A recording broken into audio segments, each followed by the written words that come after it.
Welcome to Southampton. The sun has come out, the leader of the Labour Party is here, and all is well with the world. We are campaigning in Southampton for the investment that people need. Investment in their lives, investment in the public services they depend on, and investment in the infrastructure that this city needs to take it forward into the next century. The investment in health. We cannot carry on with a situation in Southampton where people are waiting weeks for an appointment with their GP. We cannot carry on with a situation where there is no effective out-of-hours service for anybody on the east of the city. Investment in education. It's one of the things that I achieved as leader of the council was to keep every single Sure Start centre in this city open and operating and given a service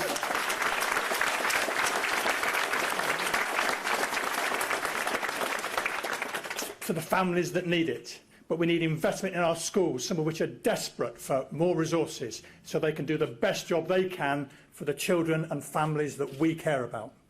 We need investment in the whole population, as in our National Education Service proposals, so people are not left behind and they're retrained and given fresh opportunities when the job they're in comes to an end. We need investment in housing. We cannot carry on as a city or a country with homeless people on the streets of our city. We need to take action across public services to invest in them, in mental health services, in services around addiction, and of course in the provision of decent social homes for the people of the city. We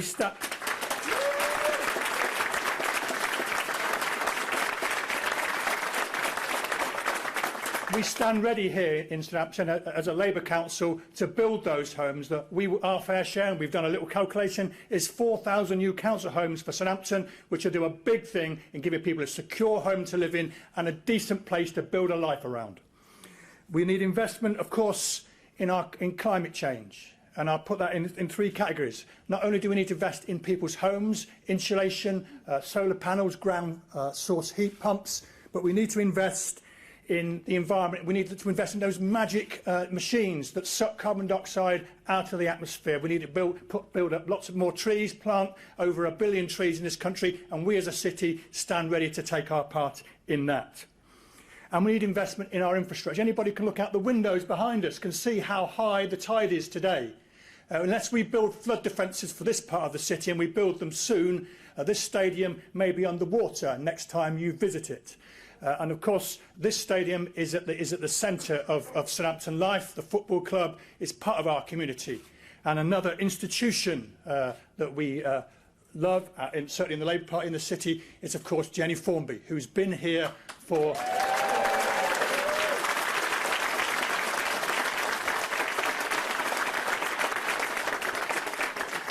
well over 30 years, fighting for decent rights and opportunities for working people. And as a trade union activist, a trade union full-time officer, we know that Jenny is on the side of the people of the city.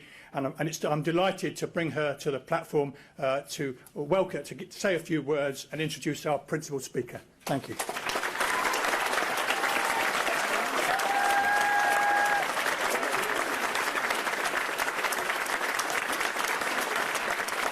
Simon, for that introduction. As he says, we've known each other for over 30 years, and there couldn't be a better person to win this seat from Royston Smith, who's had the dubious award. He's had the dubious honour of being awarded the accolade of Britain's laziest MP. So bring it on, and let's get Simon into number 10. And it's fantastic to be here in number 10. Sorry, Jeremy. In Westminster. In Westminster. Anyway, look, it's fantastic to be here in my hometown of Southampton. And before I welcome Jeremy to the stage, I just want to thank all of you, our members, our foot soldiers, our activists, for everything you're doing in this campaign. With it being increasingly difficult for us to get our message across in the media, you are our voice, whether it's on the doorstep or whether it's on social media, whether it's in the workplace. And I'm incredibly grateful. We're a truly people-powered campaign, and you're the people who are building that campaign from the ground up. So thank you all very much.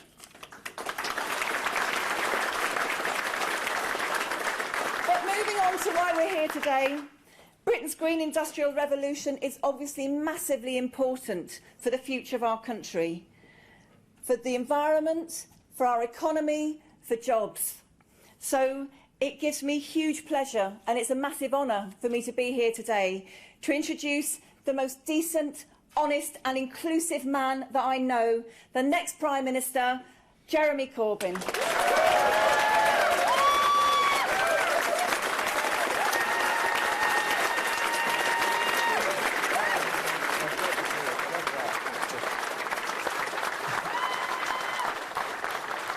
Thanks for being here today. Absolutely brilliant.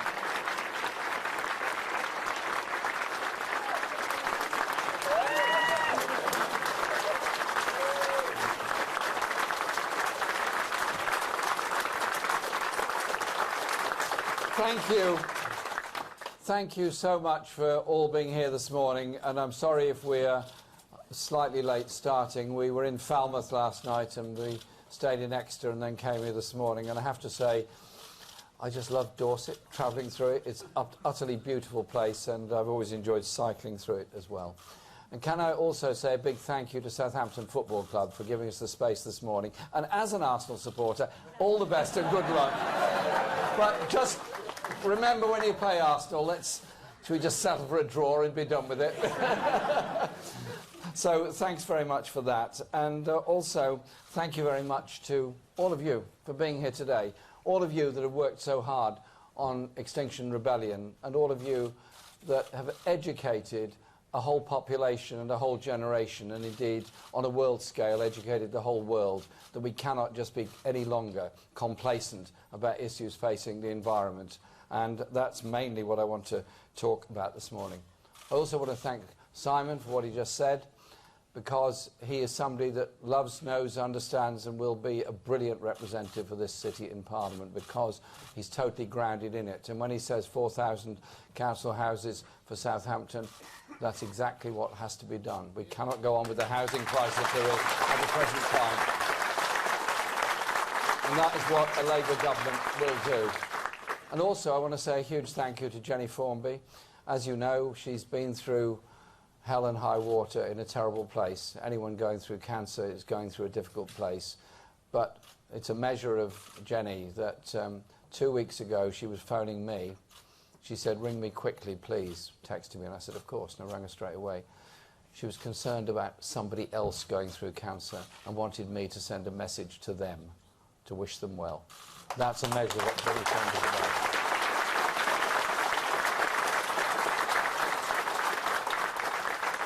Fantastic sense of loyalty to friends and comrades. Jenny, thank you for everything you do. And you're looking great.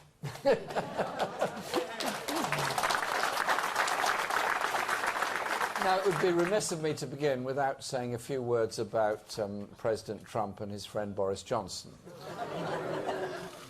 Because the Conservatives have been caught trying to cover things up. Yesterday, Labour exposed the secret plot to sell out our National Health Service as part of a toxic deal with Donald Trump. I revealed uncensored reports of far-reaching talks between US and UK officials about breaking open our National Health Service to United States corporations, and of driving up the cost of medicines that the NHS has to pay. Those revelations absolutely shredded all of Boris Johnson's denials that the NHS was on the table in talks with Donald Trump and his administration. I called for the Prime Minister to come clean. What did he do? He doubled down. But the documents reveal what's in store under a Johnson government. He won't get Brexit done. That claim is actually a fraud on the people of this country. Instead, what he will do is plunge us into more years of painful negotiations and broken promises, whilst we are spectators watching our most precious institution, our National Health Service, get carved up and sold off before our very eyes. This election is now a fight for the survival of our NHS as a public service.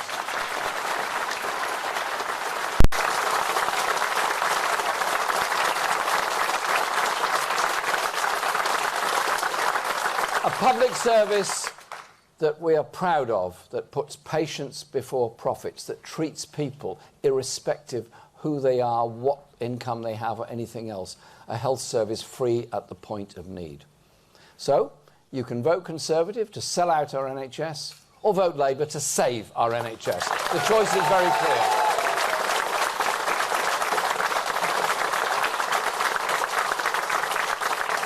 We will never let Donald Trump get his hands on our National Health Service, because our NHS is not for sale.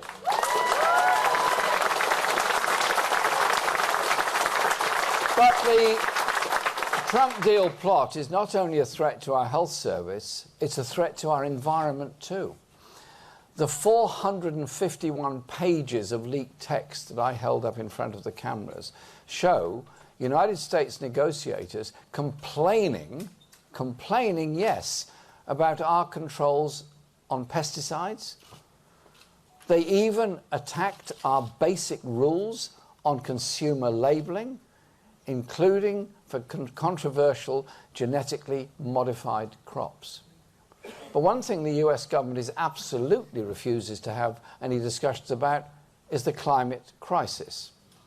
US officials are, and I quote, emphatic that they will, and I quote, not include mention of greenhouse gas reductions in trade agreements, close quotes, because climate change is, they say, quotes, very sensitive in the United States. Well, I don't care how sensitive it is. This is the biggest threat to our future.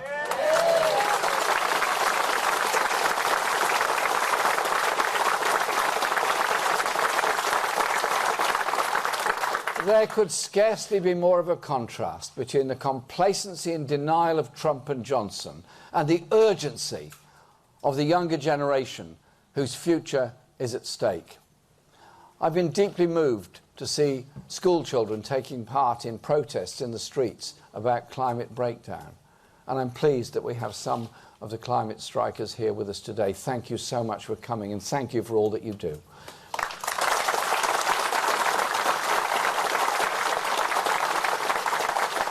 For someone of my generation, it's inspiring because as somebody who's been active in environmental causes ever since I was at school, always being treated and told that it was a bit of a side issue, a bit not important, not central, and it's humbling that seeing children now teaching adults a lesson. It's as though all those activists of all those years, from Rachel Carson in the United States and many others all around the world, the whole thing has gone full circle, and it's now absolutely a mainstream part of political debate and discourse. Thank you for everything you do.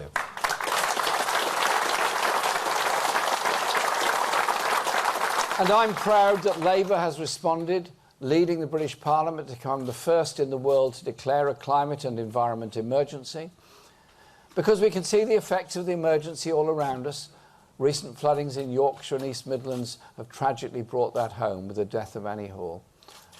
A Labour government will invest in flood defences, especially in areas like the North West Yorkshire and the East Midlands that have been shamefully neglected by the Tories. But we will also be investing in river management, upstream management and floodplains as well. It's not just about flood defences, it's about our attitude and our relationship with the environment.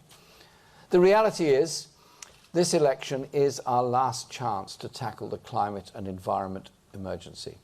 So today, I want to set out Labour's plan for real change, to protect our planet and restore our natural world. We have no time to waste. David Attenborough said it earlier this year. We now stand at a unique point in our planet's history, where we must all share responsibility for the future of life on Earth. We have a choice. We can shut our eyes, cross our fingers, entrust our fate to the system that has already driven our planet to the brink of catastrophe. Or we can do everything possible to tackle the biggest threat that we face. This means taking on the big polluters who profit from the current system. If we flinch, then we'll be handing down a broken planet to our children and their children. Bringing our carbon emissions down to net zero won't happen by itself. It will only be possible with massive public investment in renewable energy and green technology. So a Labour government will bring about a green industrial revolution, creating 1 million new skilled green jobs. 1 million jobs, from building wind turbines to insulating homes to reforesting our wonderful countryside, to manufacturing new electric vehicles. Here in Southampton, you've benefited from geothermal power, which has brought jobs and investment to the city. We need more of that kind of innovation across the country. Margaret Thatcher's Conservative government wiped out whole swathes of British industry in the 1980s. And Boris Johnson's Conservatives are continuing that damaging legacy. We will rebuild industry, but it will be as the green cutting-edge industry of the future. Places whose identity and pride was steeped in the skills of those who lived there will thrive once more. Our green industrial revolution will benefit working-class communities with more rewarding, well-paid, cheaper energy bills for everyone and new opportunities in parts of our country that have been held back for far too long. Because too often people are made to feel like the cost of saving the planet falls on them, while the wealthy can fly about in private jets and heat their empty mansions. Well, we're going to change that. But it's not only about cutting down the amount of carbon we're pumping into the atmosphere. It's also about protecting our natural world and creating the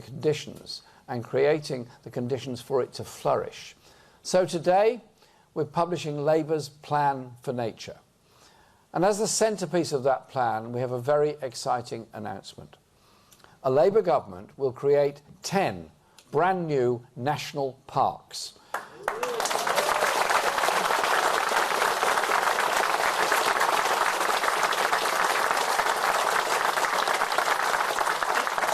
Increasing the total size of our national parks by 50%, meaning 3/4 of the people of this country will live within 30 minutes of a national park.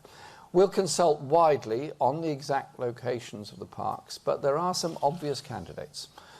The Cotswolds, the beautiful Cotswolds, the Chiltern Hills, the North and South Pennines, coastal Suffolk, coastal Dorset, I'm sure you'll be pleased about that one, and the Lincolnshire Wolds.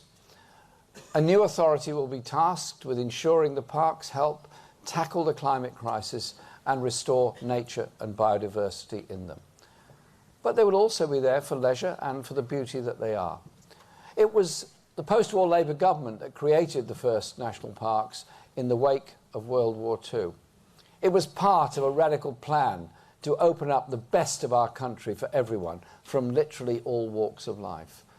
That's the spirit that a Labour government will take forward as we create 10 more parks, giving people access to the green spaces that are so vital for our well-being and our mental health. Our country is in many ways defined by its beautiful landscapes, its rolling hills, rugged coastlines and idyllic woodlands. I travel around Britain all the time by train, and I'm in awe of the beauty that I see right here at home. I want to protect that landscape, which is so precious to us all. At the Labour Party conference, we always finish by singing the wonderful words of William Blake, vowing to build a new Jerusalem in Britain's green and pleasant land. We've got to change the words. That's our commitment, and we can achieve that together. The 10 new national parks will be the heart of a much bigger network of protected areas, joined up by nature-friendly corridors of hedgerows, pathways and canals. Because if you have that connectivity between woodlands, then mammals can't migrate and you end up with a reduction in the strength of the natural population of animals, birds and insects. So it's quite important to have that connectivity. And some councils have done that very well, and I compliment Stevenage Council on creating nature corridors all across a new town. It's to their credit. But that's not all we'll do, because a Labour government will set a target to plant 2 billion trees by 2040. starting with 300 million in our first term. We'll plant trees in the national parks. We'll plant them in the national forests, which will extend to Sherwood Forest. We'll plant 1 million new trees on land owned by the National Health Service, which will be a National Health Service forest. And we'll work with communities to plant trees in towns and cities too. These will be mixed native species, creating wildlife-rich woodlands. There will not be one species alone. And we'll stop paying farm subsidies to billionaires and instead create a fund to plant organic fruit orchards producing local food, thus reducing food miles and distances for fresh fruit to be taken to where it's sold and consumed. We'll expand and restore our habitats and plant trees so that we can create natural solutions to bring down emissions and allow our wildlife to flourish. Because currently, wildlife is in crisis. In 1970, when I was active doing stuff for the Worldwide Fund for Nature, then WWF, the turtle dove population was strong. It's declined in that time by 97%. Animals that are part of our national culture are declining at a frightening rate. The hedgehog almost disappeared from many parts of the country. The natterjack toad, the red squirrel, unknown in many parts of the country. Many children have never seen a natterjack toad or a red squirrel or heard the song of many birds. The cuckoo is something that many children never ever hear. Once these species disappear, they don't come back. So we'll take specific steps to protect and restore their populations. And on animal welfare, we will ban fur and end the use of cruel snares and halt the badger cull.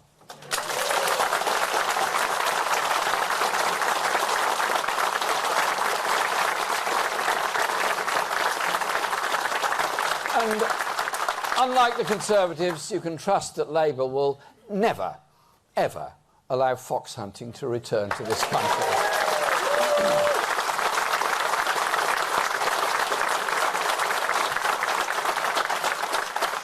We know from the uncensored version of the Trump trade documents that the US is pushing the UK to accept chlorinated chicken on our dinner tables. And the US wants to roll back our laws protecting animals too. As the party of animal welfare, Labour will never accept that. In parts of our country, the air we breathe is frankly poisoning us. Air pollution contributes to more than 40,000 deaths a year. Think of that figure, 40,000 deaths a year. Children living in inner city areas adjacent to major roads can have their lung capacity reduced by up to 10% due to air pollution. That's before they even start school. And that damages their whole life chances. Imagine a child loses 10% of their lung capacity, and that's going to be with them for the rest of their lives, and the lives will probably be shorter as a result of that. It simply cannot be right. Children shouldn't have to pay with their health for the failure of politicians to tackle this problem. So we will introduce a new Clean Air Act, encouraging cleaner transport and clean air zones around all of our children's schools. We're living in the jaws of a climate and environment emergency. We cannot afford more wasted years of Conservative inaction from a government bought and paid for by the big polluters and the billionaires. Labour is on your side and on the side of the environment. I don't apologise. Our plan for nature is radical and innovative, and I think it begins to measure up to the emergency that we all face. And it's just a part of the green transformation of our economy and society that a Labour government will bring about. The future is ours to make, provided we act now. Together, we can change course and leave for the next generation a country and a planet that's fit for them. It's time for real change. Thank you very much.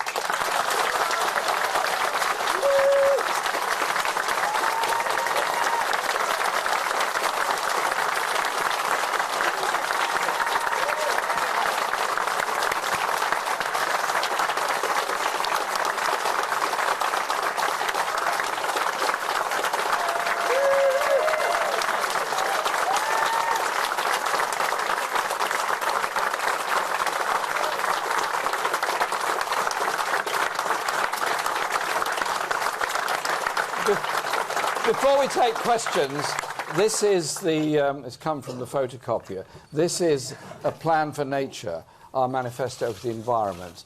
No other party has ever produced anything so comprehensive. A great deal of work has been put into this by a lot of people. Experts who work with us in my office and other offices, experts in many other places, but the real experts, the climate change and other activists around the country. It's an absolutely brilliant, inspiring document. And so I urge you to read it online to reduce the use of paper. Read it online so that we may protect and preserve the planet. But I've printed one off so you can see the beauty of the pictures on the front page. And I also want to thank the Shadow Cabinet team that I appointed to lead us on the Green Industrial Revolution, and that's Sue Hayman, Rebecca Long-Bailey and Barry Gardner and Danny Rowley, who's their spokesperson. They've done an amazing job, and I'm very grateful to all of them for the work they've put in.